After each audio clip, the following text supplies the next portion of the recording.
Bonjour à tous, c'est une joie de vous retrouver sur le plateau de Vitamine B. Merci de nous accueillir chez vous.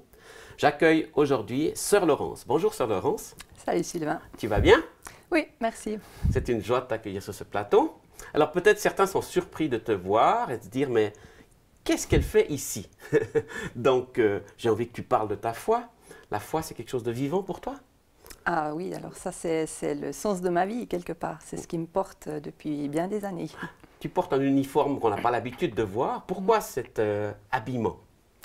Alors, je suis entrée dans une communauté, ça fait 8 ans maintenant, la communauté de Saint-Lô, près de Pompaple. Et ça fait partie du job d'avoir une tenue de vie, pas seulement pour le travail, mais aussi pour la vie de tous les jours, comme un signe de notre foi, justement. Alors, quel est le rôle principal de cette communauté? Qu'est-ce que vous faites ensemble, en fait? Alors, historiquement, la communauté, elle est née pour prendre soin des plus pauvres en les soignant. Et puis, les soins se sont développés aussi au niveau de l'État, ce qui fait que maintenant, on prend soin des personnes, non plus en les soignant physiquement, mais en s'occupant de leur vie intérieure plutôt. Voilà. Donc, c'est un appel, une vocation pour toi? Oui, c'est vraiment un bonheur de pouvoir servir les autres, les accompagner, répondre aux questions, répondre aux différentes souffrances avec lesquelles les gens arrivent. Ouais. Donc, tu n'avais pas été forcé de travailler dans ce cadre-là? Non, pas du tout. Non, non, c'est vraiment un choix. Quand je suis venue en communauté, je ne savais pas, je n'ai pas forcément imaginé quelle serait l'activité, mais je voyais bien qu'il y a beaucoup de besoins et puis qu'il y a des choses à faire pour accompagner les gens. Tu as déjà eu une vie avant d'aller dans cette communauté, donc la vocation, elle datait d'avant ou c'est venu tout à coup? Alors non, la vocation, elle est venue quand j'étais adolescente, où il y avait en moi une soif de Dieu. Je ne savais pas forcément exactement ce que je cherchais, mais je désirais plus que juste ce qu'on voit avec les yeux, une soif intérieure quelque part. Et puis, il y a eu différents éléments qui m'ont amené à connaître Dieu, notamment un pasteur qui est venu dans notre paroisse et qui avait une foi très vivante. Et puis, il est resté une année, mais au cours de cette année-là, une fois, il m'a dit « Ah, mais tu fais du grec, est-ce que tu as l'intention d'être pasteur ?» Je dis « Ah, ben, pourquoi pas ?» Parce que la foi qu'il démontrait dans sa vie me faisait envie, en fait. C'était ça. Ça t'a interpellé, alors, cette question? Oui. Et je me suis dit, ben oui, après tout, j'ai envie de goûter cette foi-là. Et le chemin pour la goûter, ben, c'est peut-être de devenir pasteur. Et c'est ce que tu as fait, alors? Oui, mais pas en ligne. Enfin, comment dire? Après ce premier temps, j'ai vécu comme une rencontre personnelle avec Dieu. Un moment où paf, quoi, j'ai réalisé qu'il était vraiment vivant. J'ai crié à lui et il s'est manifesté à moi d'une manière tellement forte que je me suis dit, mais il n'y a pas besoin d'être pasteur pour vivre ça, c'est incroyable. Donc, qu'est-ce que je fais? Est-ce que vraiment je vais faire ces études-là? Et puis, j'ai réfléchi à d'autres options, mais en même temps, je me disais, mais il n'y a rien d'autre qui vibre plus fort que ça dans mon cœur. Oui. Donc, effectivement, j'ai fait des études de théologie, et puis je me suis formée pour être pasteur. Voilà, donc c'était une partie de ta vie, oui. Et maintenant c'est une nouvelle étape, alors? Oui, exactement, parce que tout en étant pasteur, j'avais toujours encore une attente, une recherche, une soif de prière. Oui. Et cette vie de prière, elle a grandi petit à petit. Et jusqu'au moment où je me suis dit, mais le pas suivant, c'est la communauté.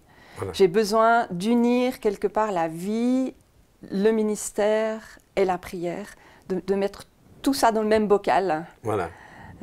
Pour enrichir quelque part les uns par les autres, avoir une cohérence aussi du tout. Et du coup, la Bible, alors elle a toujours été ton livre de chevet, j'imagine?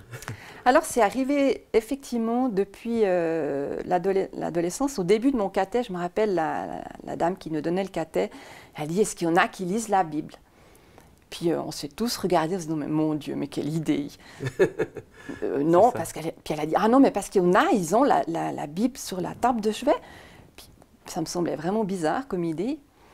Et quelque temps après, une copine m'a invitée dans un week-end avec la Ligue pour la lecture de la Bible. Et à partir de là, j'ai bien aimé ce week-end. Et à partir de là, je me suis abonnée à un lecteur de la Bible. Et j'ai commencé à lire ma Bible. Oui. J'avais, je pense, 14 ans.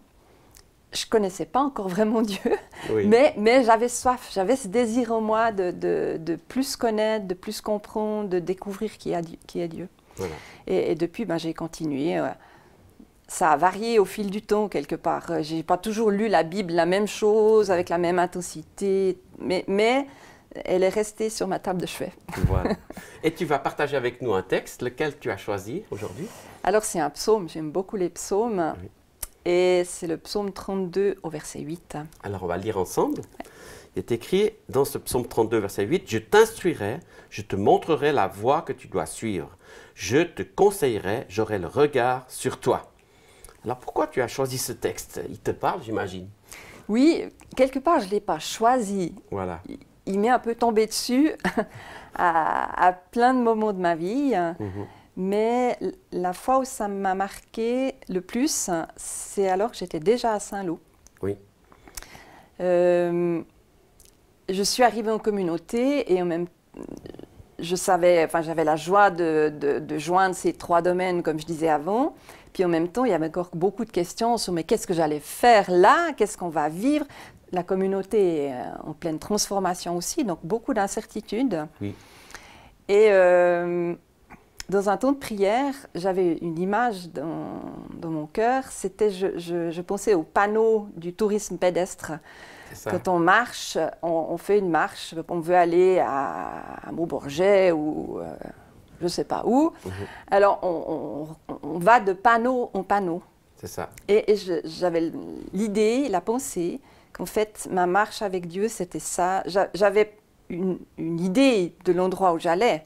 Mais j'avance de panneau en panneau. Ouais. Tu connaissais la direction, voilà. Mais tu ne savais pas toujours quelles étaient les bifurcations. Par où on allait passer. Oui. Et le lendemain que j'avais eu cette image, j'ai reçu une carte avec des panneaux du tourisme pédestre. Je me suis dit, ah ouais, ça doit bien être ça que Dieu veut me dire. Oui. Et c'est dans cette même période que j'ai aussi reçu ce verset plusieurs fois de manière différente. Oui.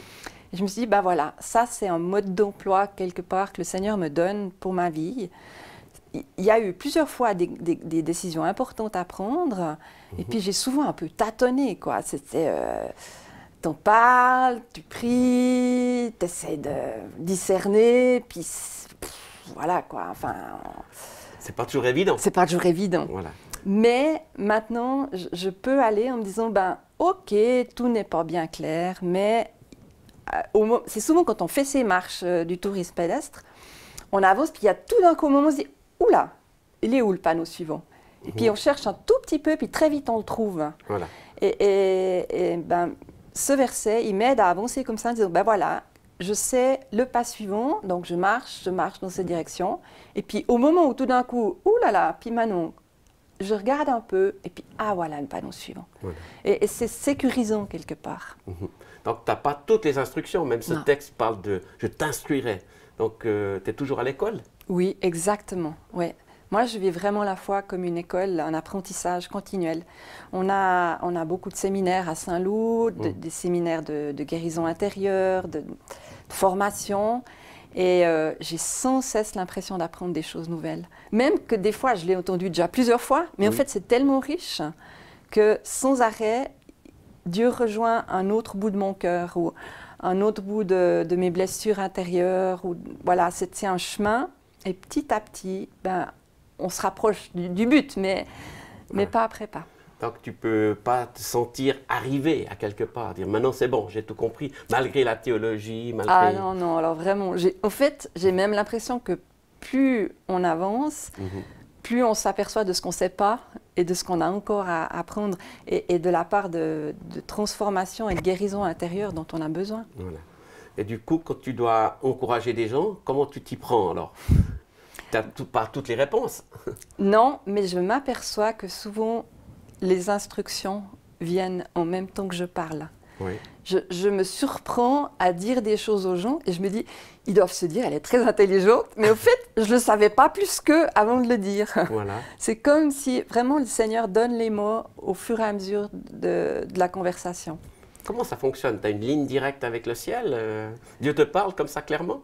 Ben non, en fait, ça sort de ma bouche et je me dis, ah, c'est génial, c'est incroyable cette histoire, j'avais pas pensé. Voilà. Et je peux juste être reconnaissante, en fait. C'est, voilà. Alors après, peut-être que il y a un bout de mon intelligence, des enseignements que j'ai entendus, voilà. Mais moi, j'y vois vraiment les instructions que Dieu me donne sur le moment, quoi. Donc tu considères aussi que le Saint-Esprit est en toi et t'utilise? Alors oui, ben, c'est Dieu Saint-Esprit dans ces affaires-là en général qui se met en route et puis qui est terriblement fidèle, quoi. Donc pour toi, tu as une compréhension de la Bible et de Dieu comme quelque chose de global, pas juste une partie des choses dans ta vie, etc. Mais c'est sûr que ben, j'ai besoin du Père, j'ai besoin du Fils, j'ai besoin du Saint-Esprit et puis des fois c'est plutôt l'un que j'identifie, d'autres... Voilà, c'est de pas en pas, je reçois Dieu et ça m'enrichit pour tous les besoins, toutes les circonstances. Et je m'aperçois, et c'est ce qui me parle aussi beaucoup ces temps, que s'il y a une petite part où je ne mets pas Dieu, je pars dans le mur, quoi. Ouais. Je tourne dans des pensées qui me font du mal ou qui font du mal aux autres. Et j'essaye d'avoir ce réflexe de sans cesse revenir à Dieu. Seigneur, là, ça va pas. Là, t'as vu cette pensée? Non, ça va pas, c'est pas... Je suis en train de m'enferrer dans un truc qui m'éloigne des autres, qui m'éloigne de toi. Au secours. Ouais. Mais on voit ce texte qui parle de « je t'instruirai », donc il y a une sorte de proximité avec Dieu. Tu la ressens comme ça? Tu le vis ça? Cette proximité avec le Seigneur? Oui, je la vis et en même temps, je ne la sens pas. Ouais. C'est très subtil, c'est très fin. C'est pas une émotion? Non, c'est pas une émotion. Oui. Oh, des fois, oui. Des fois, tout d'un coup, waouh, ah oui, t'es là, cool.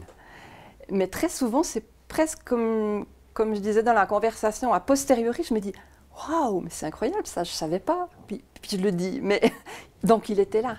Ouais. Mais c'est vraiment très fin, très délicat comme ça. Ouais. Donc la communauté, ça t'aide à vivre Dieu tous les jours, plus qu'avant? En tout cas, on se porte les unes les autres, Oui.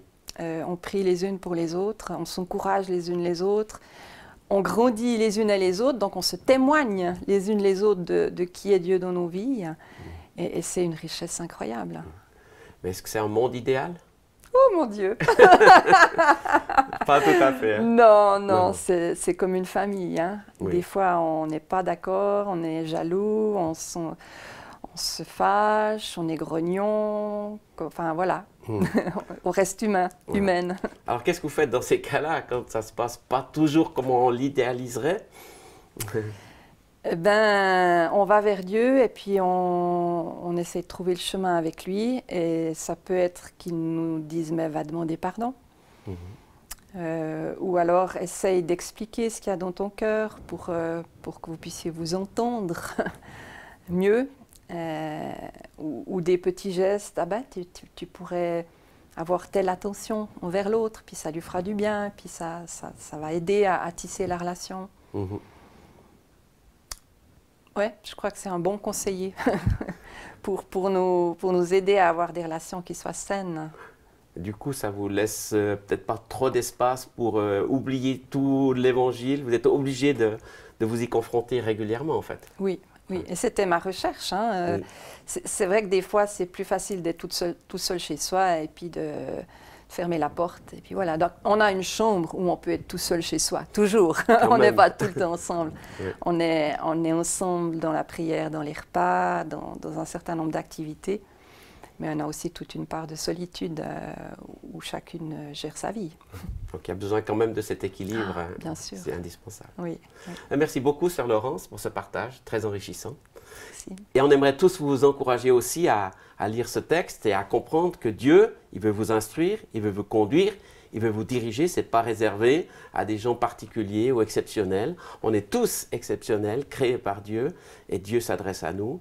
Donc, soyez bénis et que Dieu conduise vos pas.